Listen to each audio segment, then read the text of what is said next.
నమస్కారం మేడం. నాకు తలనొప్పి ఎక్కువగా వస్తుంటది. వన్ సైడ్ ఎక్కువ సివియర్‌గా వస్తుంటది మేడం. వామిటింగ్ అయినట్లు ఏం అసలు తినాలని గూడా అనిపియదు. నెత్తి నొప్పి వచ్చినప్పుడు మాత్రం తలకు గోడకేసి కొట్టుకోవాలనిపిస్తది మేడం. చూపు గూడా నాకు సరిగ్గా కనిపించదు మేడం. నాకు మందులు రాసియ్యండి. విన్నారు కదండి ఈ అమ్మాయి చెప్పిన కంప్లైంట్స్ అన్ని.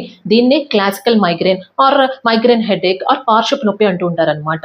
ఇవి చాలా కామన్ గా 15 to 50 years middle aged women లో వస్తూ ఉంటాయి. కొన్ని జెనెటిక్ ఫ్యాక్టర్స్ అండ్ కొన్ని హార్మోనల్ చేంజెస్ వల్ల ఇది ఎక్కువగా కనిపిస్తూ ఉంటుంది అనమాట. మా దగ్గరకు వచ్చే పేషెంట్స్ లో హెడేక్ పేషెంట్స్ లో ఒక 30 to 50% కేసెస్ ఈ మైగ్రేన్ హెడేకే ఉంటాయి. ఇది ఎలా ప్రెసెంట్ అవుతుంది చూసాం కదండి. వన్ సైడ్ చాలా సివియర్ హెడేక్ ఉంటుంది, చాలా థ్రాబింగ్ పెయిన్ ఉంటుంది, అన్బేరబుల్ పెయిన్ ఉంటుంది. అండ్ అది వచ్చినప్పుడు ఏం తినబుద్ధి కాకపోవడం, వామిటింగ్ సెన్సేషన్, ఏదైనా లైట్ చూసినా, ఏదైనా సౌండ్ విన్నా ఇరిటేట్ అవ్వడము, అండ్ ఆల్సో కొంచెం గిడ్డినెస్ అంటారనమాట. కొంచెం కళ్ళు తిరిగినట్టు అనిపిస్తాయి, కళ్ళు కొంచెం మబ్బుగా అనిపించడం, కంటి ముందు ఏదో పారాడుతున్నట్టుగా ఉండడం, కాళ్ళు చేతులు తిమ్మిరలెక్కినట్టు ఉండడం, ఇవన్నీ ఈ మైగ్రేన్ లక్షణాలే అండి.